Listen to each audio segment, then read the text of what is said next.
eu sou o Maurílio Mendes, ortopedista, com foco no tratamento de deformidades ósseas e cirurgias do pé e do tornozelo. No vídeo de hoje a gente vai falar sobre a alteração mais comum encontrada nos pés dos pacientes, que é o joanete ou o hallux valgus. O joanete é uma deformidade encontrada nos pés dos pacientes, caracterizada por uma saliência na parte interna da base do dedão, na parte interna do pé. E diferente do que muita gente imagina, essa saliência não é apenas um calo ósseo, não é apenas uma protuberância óssea que cresce nessa região. Ela é caracterizada por uma série de alterações na arquitetura, na anatomia do pé, que evoluem com essa saliência que a gente consegue ver quando a gente olha para esse pé. E a gente precisa entender exatamente quais são essas alterações na anatomia, na arquitetura, para que a gente consiga promover um tratamento mais adequado. Em relação a essa alteração anatômica que os pacientes que têm joanete apresentam, a gente consegue visualizar, a gente consegue entender através dos exames de imagem cada osso para onde está desviado, para que direção e para onde a gente precisa corrigir esse desvio. O primeiro passo que acontece é um desvio para a parte interna do pé do metatarso, que é um osso que está nessa região aqui no pé. Ele vai desviando cada vez mais para a parte medial, para a parte interna do pé, como a gente está vendo aqui nessa imagem, ele desvia para a parte interna. E o dedo que está logo à frente, a falange, que é o primeiro osso do dedo, desvia para o lado contrário, fazendo com que haja uma quina naquela região. Na verdade, é essa quina que promove uma saliência óssea aqui, que quando a gente palpa e quando a gente olha, a gente vê aquela angulação. Não é que tem um grande calo ósseo que cresceu ali, na verdade é uma articulação que está desviada. E o outro passo importante que acontece, além do desvio angular desses ossos, o dedo geralmente vai provocando, vai levando a uma deformidade rotacional, que a gente chama de pronação. Quando a gente olha o dedo do paciente com joanete grave, como a gente está vendo aqui nessa imagem, ele não pisa no chão perfeitamente alinhado, ele pisa rodado, ele prona, que a gente chama, ele está pronado. E ele vai girando, e esse giro pode ser realmente significativo, pode realmente ser grave. Muitas vezes o paciente desenvolve até calosidade nessa região do dedo, de tão desviado que ele está fazendo impacto e atrito exagerado aqui no chão. Além disso, de acordo com o desvio que vai acontecendo para a parte lateral do pé, do dedo, o dedo vai desviando, ele pode entrar embaixo ou em cima do segundo dedo, fazendo com que haja um verdadeiro cavalgamento desses dois dedos. O joanete é uma daquelas doenças que a gente considera de causa multifatorial. Tem uma série de fatores diferentes que podem provocar essa deformidade. E existem alguns principais, né? Existem fatores hereditários, e aí isso explica o porquê, eventualmente, algumas mulheres da mesma família têm essa deformidade característica. Um outro fator importante que pode desenvolver essa deformidade são as alterações de pisada do paciente. E eu estou falando principalmente do pé plano, do pé chato. Por uma questão mecânica, quem tem o pé chato tende a ter uma compressão maior no dedão do pé, no hallux, em direção à área lateral do pé. E isso acaba provocando um desvio ao longo do tempo desse dedo, mantendo ele nessa posição característica que é o do joanete. Um outro fator associado diz respeito à flexibilidade dos pacientes. A gente entende, a gente percebe que muitos pacientes têm uma capacidade de se esticar, de se alongar maior do que a de outros pacientes. Isso é uma condição que a gente chama de hiperfrouxidão ligamentar. Os ligamentos, os tendões desse paciente são mais elásticos. E isso, no joanete, é importante, porque a gente não pode esquecer que é um desvio articular que acontece. E o paciente que tem uma capacidade ligamentar, uma capacidade tendinosa mais frouxa, quando esses ligamentos são mais frouxos, mais elásticos, a capacidade de manter aquela articulação na posição que deve é menor, né? Os ligamentos têm muita elasticidade e aí permite a formação de algumas deformidades, levando a desvios, entre elas o desvio do dedão, o desvio do hallux, levando ao hallux valgus ou joanete. E o principal fator, que é o que é responsável pela grande maioria dos casos, é um fator externo, não é um fator relacionado à anatomia do paciente, mas é um fator relacionado ao hábito, né? E isso diz respeito ao uso de salto alto, principalmente com bico fino. O uso ao longo de anos, de horas do dia, de pacientes que usam salto, principalmente com aquele bico fino, faz com que os dedos dos pés ficam completamente espremidos, direcionados para a parte central do pé. Essa compressão, esse direcionamento, quando mantido por muito tempo, faz com que o dedo fique nessa posição contraturado, ele fica fixo naquela posição.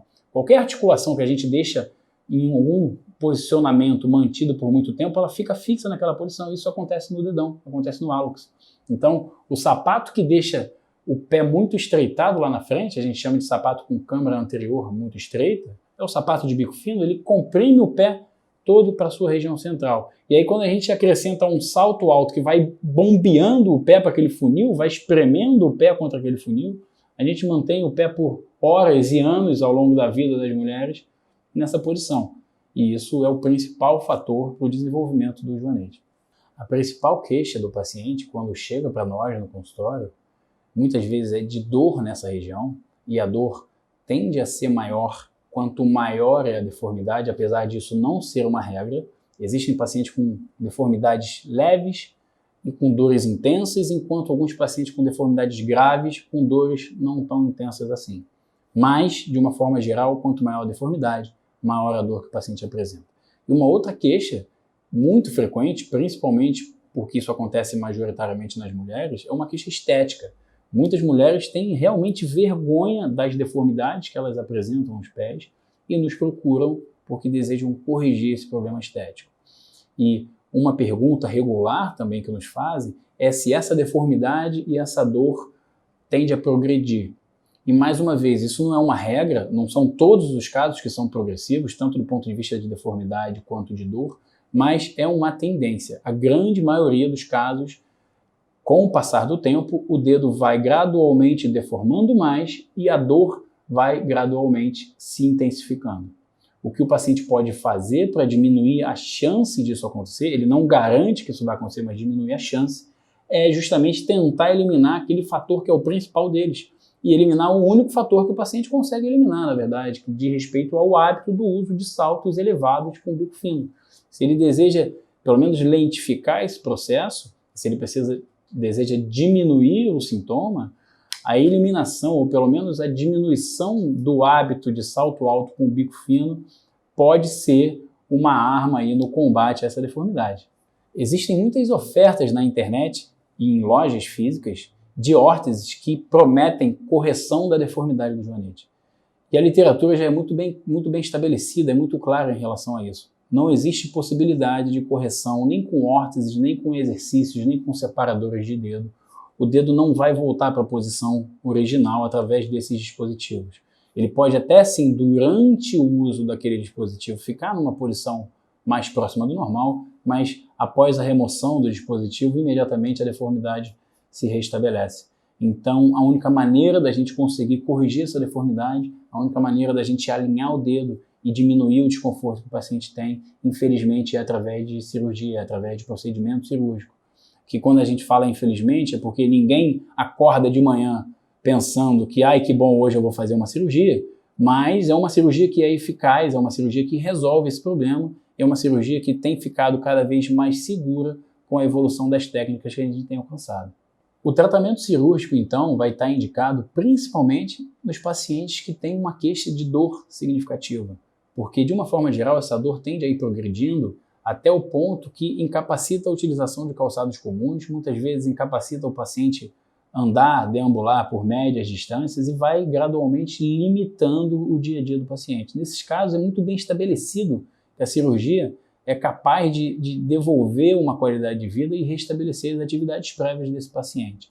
No entanto, muitos pacientes têm uma queixa meramente estética do pé, apesar da queixa de dor não ser tão significativa assim. E considerando que é uma cirurgia extremamente segura, é uma cirurgia capaz de restabelecer a anatomia do pé e resolver esse problema importante na vida, principalmente de muitas mulheres, cada vez mais se faz um procedimento também visando a parte estética, além da devolução da capacidade funcional do paciente e da resolução da dor que ele apresenta. No passado, quando eu comecei a minha carreira como ortopedista, o tratamento cirúrgico para o joanete era completamente diferente do que a gente tem hoje em dia. Através de grandes acessos, de grandes cortes na pele, a gente conseguia visualizar os ossos e promover as correções angulares que a gente precisava. Eram necessários esses acessos maiores. Atualmente, com o advento da cirurgia percutânea do pé ou cirurgia minimamente invasiva, a gente promove as mesmas correções com a mesma eficácia e segurança através de pequenos orifícios na pele. Então, com isso, a gente conseguiu facilitar a cirurgia, torná-la mais segura, com menores complicações e mais confortável para o paciente. O principal benefício da cirurgia percutânea para o tratamento do joanete ou hálux valgus, quando comparado com a cirurgia convencional que acontecia há 15 anos atrás, por exemplo, é levar a uma menor agressividade durante o procedimento. Durante a cirurgia, a gente lesiona muito menos tecidos do que acontecia no passado. E uma vez que a gente leva a menor agressividade, a menor morbidade, como a gente fala, a gente tem uma série de outras consequências positivas. O paciente sente muito menos dor no pós-operatório. Muitas vezes, com analgésicos comuns, só em ocasiões pontuais a gente consegue controlar 100% dos sintomas. Na cirurgia percutânea do joanete, a gente consegue fazer com que o paciente ande no dia seguinte do procedimento. No passado, ele precisava ficar com o pé imobilizado aproximadamente 1 mês e meio, 2. Agora ele anda após a cirurgia, no mesmo dia ou no dia seguinte, apenas com o uso de uma sandália específica para isso. Uma outra vantagem é, considerando que o paciente pode andar no dia seguinte, ele consegue cada vez mais retornar à prática das suas atividades físicas precocemente e principalmente atividades de trabalho e atividades escolares. O paciente não precisa ficar tanto tempo afastado por conta de uma cirurgia que muitas vezes é eletiva, não é uma urgência. E aí com isso o paciente consegue cada vez mais ser submetido a esse procedimento, porque no passado eventualmente ele precisaria ficar 2 meses afastado do trabalho, o que na realidade da população isso acaba sendo uma grande dificuldade. E uma última vantagem é, considerando que a gente não faz um corte grande na pele, a gente faz apenas furos, muitas vezes essas cicatrizes são imperceptíveis. E aí, do ponto de vista estético, que é uma queixa para muitos pacientes, é uma grande vantagem. Muitos casos, após 4, 5 meses, a gente não consegue visualizar nenhuma cicatriz naquele pé. Muitos pacientes apresentam essa deformidade nos 2 pés. E isso no passado era um grande problema, porque a cirurgia obrigava o paciente a permanecer 2 meses com o membro imobilizado, sem pisar. E isso, para ele fazer o tratamento dos 2 pés, se ele precisasse operar os 2 pés, ele precisaria ficar pelo menos 2 meses andando de cadeira de rodas, porque ele não consegue apoiar o pé no chão, não conseguia apoiar o pé no chão. Atualmente, com a cirurgia percutânea, considerando que a cirurgia é menos agressiva, é mais curto o tempo de cirurgia e principalmente que a gente permite que o paciente ande no dia seguinte, aquele pé operado pode fazer carga no dia seguinte, não há motivo para a gente não operar os 2 pés ao mesmo tempo. E isso facilita o restabelecimento do paciente. Ele é submetido a apenas um procedimento, ele fica afastado das suas atividades apenas uma vez, ele resolve todas as questões do pé apenas uma vez. A gente pode sim operar os 2 pés no mesmo procedimento. Uma queixa importante dos pacientes que vão ser submetidos à cirurgia do joanete é como vai ser o pós-operatório, o que ele vai poder fazer após a cirurgia. E aí a gente sabe que a cirurgia percutânea permite que o paciente ande no dia seguinte, com o uso de uma sandália especial chamada Augusta, que é uma sandália de solado rígido. Após 2 semanas, ele já pode fazer algumas atividades físicas que não envolvam um impacto no pé, por exemplo, musculação. Com o auxílio de algum profissional, ele está perfeitamente liberado para fazer esse tipo de atividade física. Andar sem a sandália especial, que é a sandália Augusta, a gente permite que isso aconteça após 42 dias, que são 6 semanas. E esse tempo é o tempo que a gente considera de consolidação óssea. É o tempo que demora para aquele osso que a gente cortou e reposicionou, para que ele cole de novo. Após 42 dias, o paciente já pode andar agora sem nenhum calçado especial. Se o paciente é um corredor, pratica alguma atividade física de impacto, por exemplo, a gente precisa que ele demore aproximadamente 3 meses para retornar a esse tipo de atividade. Por muito tempo, se acreditou que a deformidade do joanete tratava-se apenas de um calo ósseo nessa região, de uma saliência óssea. E, durante esse período, os médicos ortopedistas tratavam essa deformidade apenas raspando essa saliência óssea, apenas diminuindo aquele volume ali. E isso, obviamente, não tratava a base do problema, que eram os desvios angulares do metatarso, da falange, principalmente. E, nesses casos, uma vez que o desalinhamento não era corrigido, rapidamente aquela deformidade voltava e ficava exatamente igual a antes da cirurgia ou, eventualmente, pior. E isso acaba trazendo uma informação errada, que os pacientes ainda chegam para nós, muitas vezes, com essa queixa: doutor, se eu operar o meu joanete, ele vai voltar, porque volta, né? A minha avó operou há 30 anos atrás, o joanete voltou. Pois bem, a gente atualmente já entende exatamente as alterações anatômicas que o joanete desenvolve. E o nosso foco durante a cirurgia é justamente corrigir essas deformidades anatômicas. E se isso for feito da maneira adequada, se a técnica cirúrgica for feita da maneira adequada, o joanete não volta, com raríssimas exceções. O índice de recidiva dessa deformidade é infinitamente baixo, é menos de 1% dos casos. Quando ocorre uma deformidade, e a gente avalia isso retrospectivamente, a grande maioria das vezes está relacionado a algum erro que aconteceu durante o procedimento, durante o tratamento cirúrgico, ou no pós-operatório, se não forem seguidas as recomendações que o médico passou. Se você gostou do conteúdo desse vídeo, clica aqui embaixo para curtir, se inscreve no canal para receber os próximos que a gente vai fazer e também compartilha com quem você conhece e acha que pode se interessar por esse assunto para que a gente atinja mais gente com nossas informações.